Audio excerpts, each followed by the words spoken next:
Sorry, मुझसे बहुत बड़ी गलती हो गई सुनम, प्लीज मुझे माफ कर दो।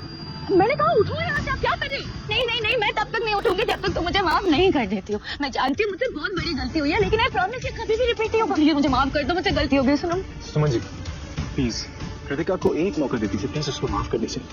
देखिए गांधी जी ने कहा था कि खुद वो बदलाव बनो जो दुनिया में देखना चाहते हो, तो आप अपने गुस्से को माफी में बदल के अपने बड़े दिल की ताकत दिखा दीजिए ना हमें। कृतिका जेन्युइनली शर्मिंदा है। लाइफ में पहली बार सही जगह पहुंचे तू चमन करती, कीड़े की जगह सुमन जी के पैरों में। खुदक मजादा समझा? सुमन जी या उनके परिवार को तेरी गंदी बात भी आई ना, तो तेरा मैटर मैं खुद सॉल्व करूंगा। ये मत सोचना कि सुमन जी अकेली है, सब लोग उनके साथ हैं, और सबसे पहले मैं उनके साथ खड़ा हूं। गणपति बापा मोरया।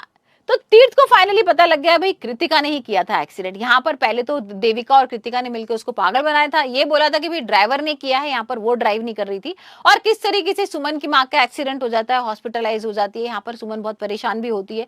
तो भाई यहाँ भाई तीर्थ उसको समझाने भी आता है, कृतिका और देविका को लेकर भी आ जाता है कि भाई उसने नहीं किया है, ड्राइवर ने मारा था, ड्राइवर ने एक्सीडेंट किया था।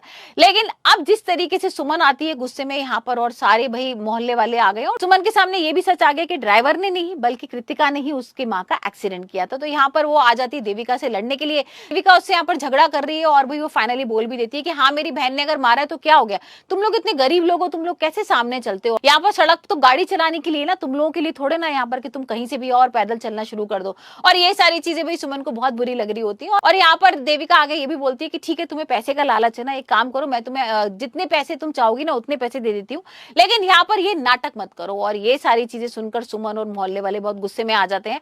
और सुमन भाई उससे बोल भी देती है कि भाई मुझे कोई पैसे वैसे का लालच नहीं, मुझे न्याय चाहिए और मैं तुम्हारी बहन को अब जेल भेजूंगी। और यहाँ पर कृतिका आती है और कृतिका गुस्सा करने लगती है सुमन के ऊपर कि भाई तुम क्या बार बार तीर्थ का नाम ले रही हो, और तीर्थ नहीं आएगा तुम लोगों से मिलने, वो कोई छोटा इंसान थोड़ा ना है। और भाई ठीक है ना, अगर मैंने मार दिया, गलती से एक्सीडेंट हो गया तो तुम्हारी माँ मर थोड़ा ना गई। तो सुमन को आता है गुस्सा और सुमन जोर से थप्पड़ लगा देती है कृतिका के, और देविका के बिल्कुल होश उड़ जाते हैं। पीछे से तीर्थ भी आ जाता है क्योंकि यहाँ सारे लोग भाई चिल्ला रहे थे। यहाँ पर वो तीर्थ के लिए बोल भी रही थी ना, चिल्ला भी रही थी कि भाई कितनी हेल्प मदद करते हैं यहाँ पर, कितनी ऐसा दिखाते हैं कि कितने बड़े भगवान हैं ये, और यहाँ भाई पॉलिटिक्स वगैरह में भी एंट्री कर रहे हैं वो। तो जहाँ पर आए ना हमसे बात करें और हमें बताएं कि भाई किसने एक्सीडेंट किया है। तो तीर्थ यहाँ पर आ ही गया है और तीर्थ के सामने ये सच भी आ जाता है कि भाई कृतिका ने ही एक्सीडेंट किया है। तो अब देखते हैं तीर्थ क्या करता है, क्या तीर्थ भेजेगा भाई कृतिका को जेल, और अगर उसने जेल भेज दिया तो यहाँ पर देविका किस तरीके से बदला लेने वाली है, ये तो आने वाले एपिसोड में ही देखेंगे। लेकिन भाई यहाँ पर अभी सुमन को मिल जाएगा न्याय, क्योंकि सुमन तो यही चाहती थी कि जिसने उसकी माँ का एक्सीडेंट किया है भाई उसी को जेल में जाना चाहिए। और यहाँ पर बोल भी दिया था ना उसने कि भाई मैं तभी तीर्थ से पैसे लूंगी जब वो वाकई में कृतिका को जेल के अंदर करेगा। पहले तो भाई इन लोगों ने ड्राइवर को फंसा दिया था ना, इसलिए उसने पैसे लेने से मना कर दिया था। लेकिन अब जब पता लग गया कि कृतिका ने किया है तो यहाँ पर कृतिका को जेल हो जाएगी और किसी तरीके से तीर्थ की मदद लेगी यहाँ पर सुमन। तो देखते हैं आने वाले एपिसोड में भाई ये कितने करीब आने वाले हैं एक दूसरे के, क्योंकि भाई जिस तरीके का प्रोमो सामने आ रहा था कि इन लोगों की शादी हो जाएगी, तो यहाँ पर शादी तो भाई होगी, लेकिन अब किस तरीके का इन लोगों का एक रोमांस शुरू हो जाएगा ये देखना बहुत इंटरेस्टिंग होने वाला है।